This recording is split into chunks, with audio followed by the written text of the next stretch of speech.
زمین میلی نہیں ہوتی، زمن میلا نہیں ہوتا،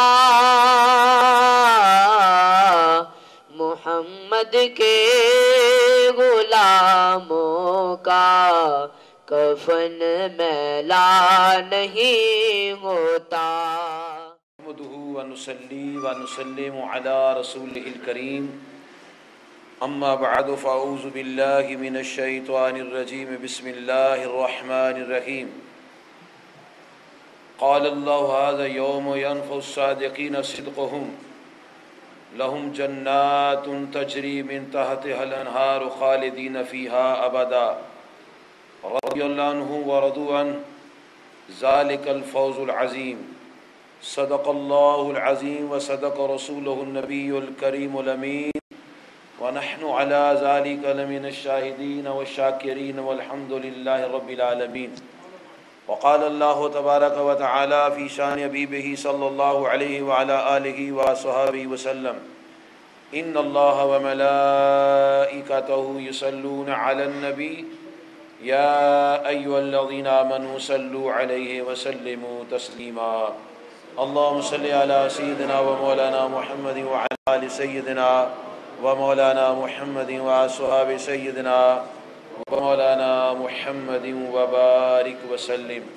الصلاة والسلام عليك يا سيدي يا رسول الله وعلى آلك وأصحابك يا سيدي يا حبيب الله۔ السلام علیکم ورحمۃ اللہ وبرکاتہ۔ بسم اللہ الرحمن الرحیم۔ حمد و صلات کے بعد واجب الاحترام بزرگوں، دوستوں، بھائیوں اور عزیز خواتین اور ملت اسلامیہ کی دین سے محبت کرنے والی عظیم خواتین، آپ نے سورۃ المائدہ کی آیت نمبر 119 سماعت فرمائی ہے۔ اس میں اللہ تعالیٰ نے یہ بات ارشاد فرمائی ہے، خود ہی فرماتا ہے، قال اللہ یوم ینفع الصادقین صدقہم۔ اللہ تعالیٰ فرماتا ہے کہ خود کہتا ہے کہ میں اللہ کہتا ہوں، اللہ تعالیٰ فرماتا ہے کہ قیامت کے دن سچوں کا سچ انہیں نفع دے گا، اور ان کے لیے کیا انعام ہوگا؟ لہم جنات تجری من تحتها الانہار خالدین فیہا ابدا۔ ان کے لیے جنتیں ہوں گی جن کے نیچے نہریں بہتی ہوں گی، اور وہ ان جنتوں میں ہمیشہ ہمیشہ رہیں گے۔ رضی اللہ عنہ ورضوا عنہ، اللہ تعالیٰ ان سے راضی اور وہ اللہ تعالیٰ سے راضی۔ ذالک الفوز العظیم، اور یہ بہت بڑی کامیابی ہے، یعنی جن سے اللہ تعالیٰ راضی ہو جائے وہ بہت بڑے کامیاب لوگ ہیں۔ اس آیت مبارکہ میں اللہ تعالیٰ نے سچ کے بارے میں ارشاد فرمایا کہ کل قیامت کے دن سچوں کا سچ انہیں نفع عطا فرمائے گا۔ نہ یہاں کسی قوم کا ذکر ہے، نہ کسی رنگ کا ذکر ہے، نہ کسی خاص زبان بولنے والے کا ذکر ہے۔ کلمہ پڑھنے والا جو بھی سچ بولے گا اس کے لیے اللہ تعالیٰ کا یہ انعام ہے۔ ایک تو اس کے لیے جنتیں ہیں جن کے نیچے نہریں بہتی ہیں، اور دوسرے رب کائنات نے ان کو ایک ٹائٹل دیا ہے، اللہ تعالیٰ ان سے راضی ہے۔ ہر وہ شخص جو سچ بولتا ہے، نور اسلام کی روشنی میں سچ کی بنیاد پر اس کی زندگی گزر رہی ہے، اللہ تعالیٰ کی بارگاہ میں اس کے لیے انعام ہے کہ اللہ تعالیٰ کی کتاب، اللہ تعالیٰ کی ذات اسے کہہ رہی ہے رضی اللہ عنہ، اللہ تعالیٰ ان سے راضی ہے۔ یہ اوپن ارشاد ہے، کھلا ارشاد ہے، جو بھی یہ کام کرے گا اللہ تبارک و تعالیٰ اسے رضی اللہ عنہم کا اعزاز عطا فرمائے گا۔ ایک بہت بڑے بزرگ ہوئے ہیں دنیا اسلام میں، جو 470 ہجری میں پیدا ہوئے اور 561 ہجری میں ان کا وصال ہوا، جنہیں دنیا شیخ سید عبد القادر جیلانی کے نام سے جانتی ہے۔ ان سے یہ سوال ہوا کہ آپ کی عملی زندگی کی ابتدا کیسے ہوئی ہے۔ سوال کرنے والے نے بڑا اچھا سوال کیا کہ آپ کی عملی زندگی کی ابتدا کیسے ہوئی ہے، تو آپ نے اپنی زندگی کا نچوڑ بیان کیا، فرمایا میری عملی زندگی کی ابتدا سچ سے ہوئی ہے۔ اور پھر انہوں نے اپنا وہ واقعہ سنایا کہ سچ کی برکت سے ڈاکو نے توبہ کی، اس کی آپ نے پھر تفصیل بیان فرمائی، لیکن آغاز آپ نے فرمایا میری عملی زندگی کا آغاز جو ہے سچ سے ہوا ہے۔ اور جو سچ بولے گا، چاہے پہلی صدی کا آدمی ہے یا 15ویں صدی کا آدمی ہے یا 20ویں صدی کا ہوگا، جس صدی میں جو بھی اس معیار پر پورا اترے گا، اللہ تعالیٰ اسے رضی اللہ عنہ کا ارشاد فرماتا ہے، چاہے وہ صحابی ہے یا غیر صحابی ہے، ہر ایک کے لیے اللہ تعالیٰ نے یہ انعام عطا فرمایا۔ عام طور پر ہمارے یہ سمجھا جاتا ہے کہ رضی اللہ عنہ جو ہے یہ صحابہ کرام کے لیے خاص ہے، یہ ایک عام تاثر ہے۔ تو پبلک کے اندر جب ہم رضی اللہ عنہ کا لفظ بولتے ہیں، جملہ بولتے ہیں، رضی اللہ تعالیٰ عنہ کہتے ہیں، تو فوراً ذہن میں آتی ہے بات کہ یہ کہ صحابی کا ذکر ہے، یہ ایک ماحول کریٹ ہو چکا ہے جی۔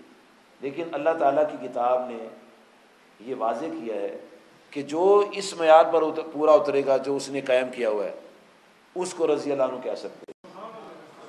قرآن پاک کی ایک صورت ہے سورۃ البینہ، اس کی 8 نمبر آیت ہے، اس میں اللہ تعالیٰ ارشاد فرماتا ہے ان الذین آمنوا وعملوا الصالحات، بے شک وہ لوگ جو ایمان والے ہیں اور اعمال صالحہ کرتے ہیں، اولئک هم خیر البریہ، وہ تمام مخلوقات میں سے بہترین لوگ ہیں، اشرف المخلوقات ہیں، جو ایمان والے اور صاحب عمل لوگ ہیں۔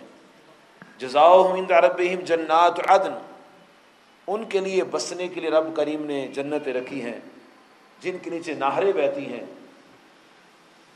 یہ ذکر کرنے کے بعد پھر ارشاد ہوتے رضی اللہ عنہم ورضوا عنہ، اللہ تعالیٰ ان سے راضی ہے اور یہ اللہ تعالیٰ سے راضی ہے۔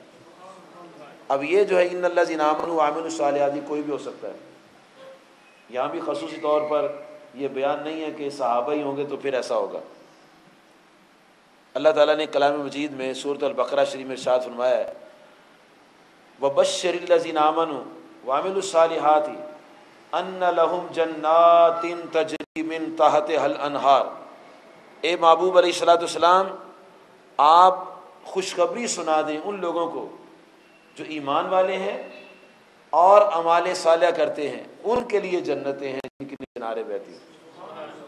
یہ تمام جو ایمان والے ہیں اللہ تعالیٰ نے ان کے لیے خوشخبری سنائی ہے۔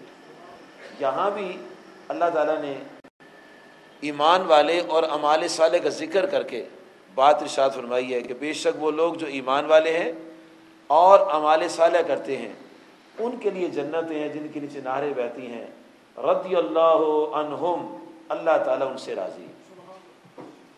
قرآن مجید فرقان حمید میں اللہ تبارک و تعالیٰ نے سورۃ توبہ کی آیت نمبر 100 میں ارشاد فرمایا ہے والسابقون الاولون من المہاجرین والانصار، مہاجرین اور انصار میں جو سابقین اور اولین ہیں، اور والذین تبعوہم بإحسان، اور جو ان کی پیروی کریں گے، سابقین اولین جو مہاجرین اور انصار ہیں جو ان کی پیروی کریں گے، آپ کریں گے یا میں کروں گا،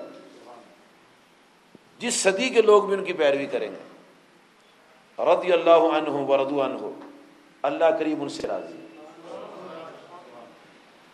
ایک اور آیت ہے کلام مجید میں سورۃ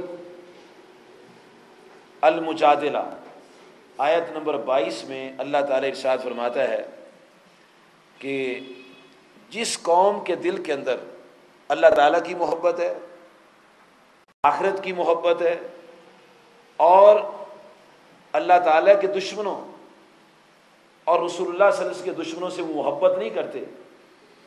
وَلَوْ كَانُوا آبَاؤُهُمْ وَأَبْنَاؤُهُمْ أَوْ إِخْوَانُهُمْ وَلَوْ كَانُوا آبَاؤُهُمْ أَوْ أَبْنَاؤُهُمْ أَوْ إِخْوَانُهُمْ أَوْ عَشِيرَتُهُمْ، چاہے ان کے ماں باپ ہوں، چاہے ان کے بیٹے ہوں، چاہے ان کے بھائی ہوں یا ان کی برادری ہو.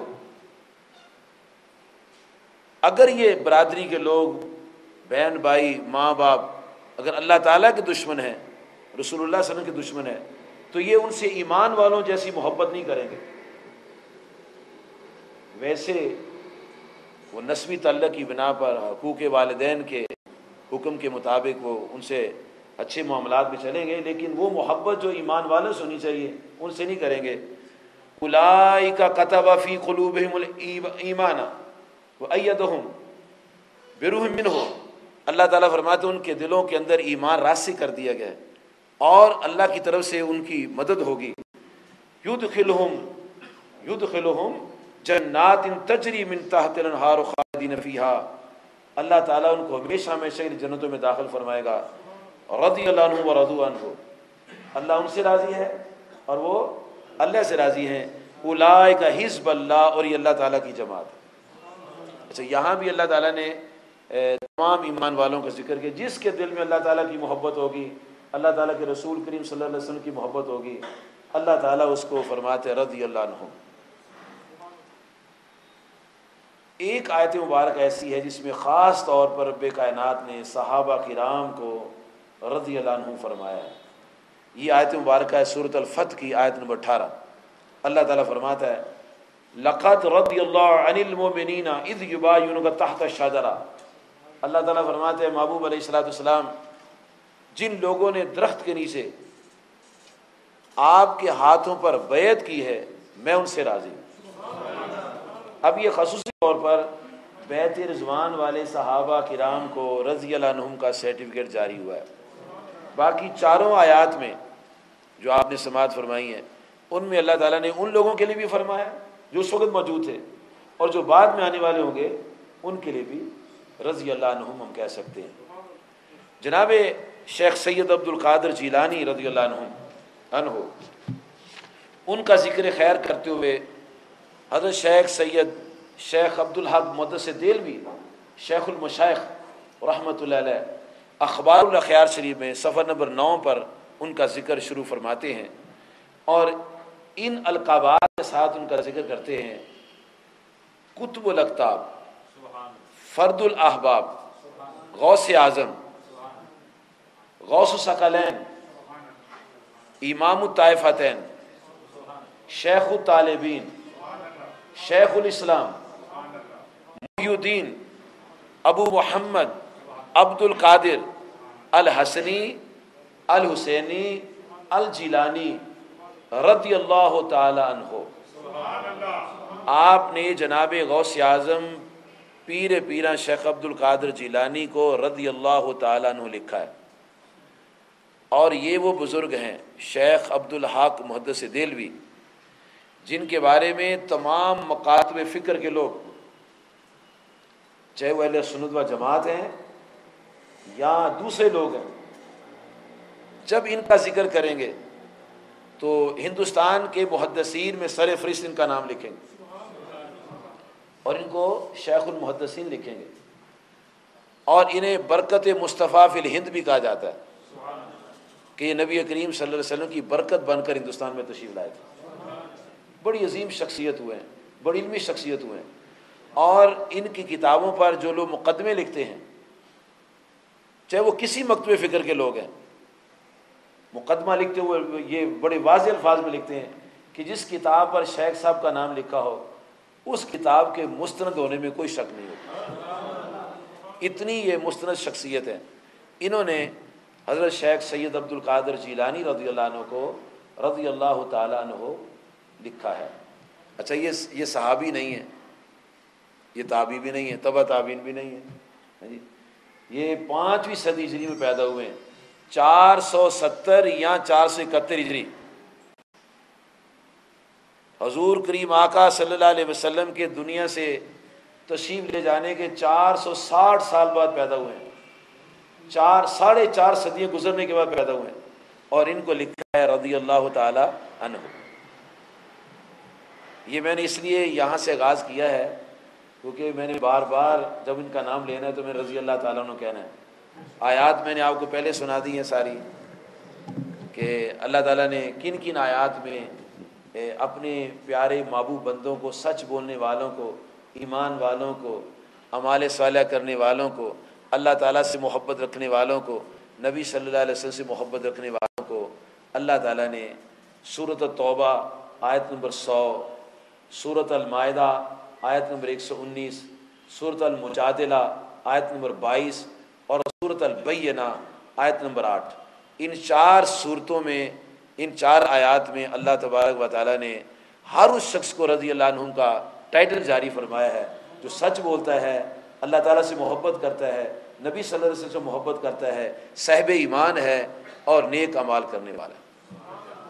اور سورۃ الفتح کی آیت نمبر 18 میں خصوصی طور پر اللہ تعالیٰ نے صحابہ کرام کو، اور وہ صحابہ کرام جنہوں نے درخت کے نیچے آقا صلی اللہ علیہ وسلم کے دست ہدایت پر بیعت فرمائی ہے، یہ آیت اور یہ 5 آیت سب سے پہلے صحابہ کے لیے، سب سے پہلے صحابہ کے لیے، اور جو ان کے نقش قدم پر چل کے ویسے زندگی گزارے گا ان کے لیے بھی ہے، سوائے سورۃ الفتح کی آیت نمبر 18 کے۔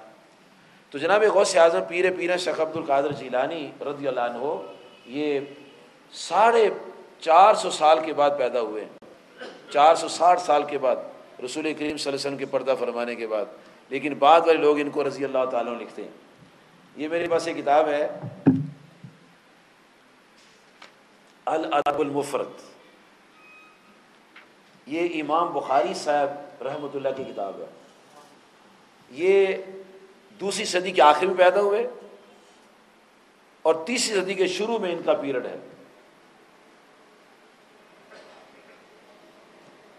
ان کی اس کتاب میں، یہ بیروت کی چھپی کتاب ہے، دارالکتب العلمیہ بیروت لبنان، آپ کا نام لکھا ہے الامام الحافظ محمد بن اسماعیل البخاری رضی اللہ تعالیٰ عنہ۔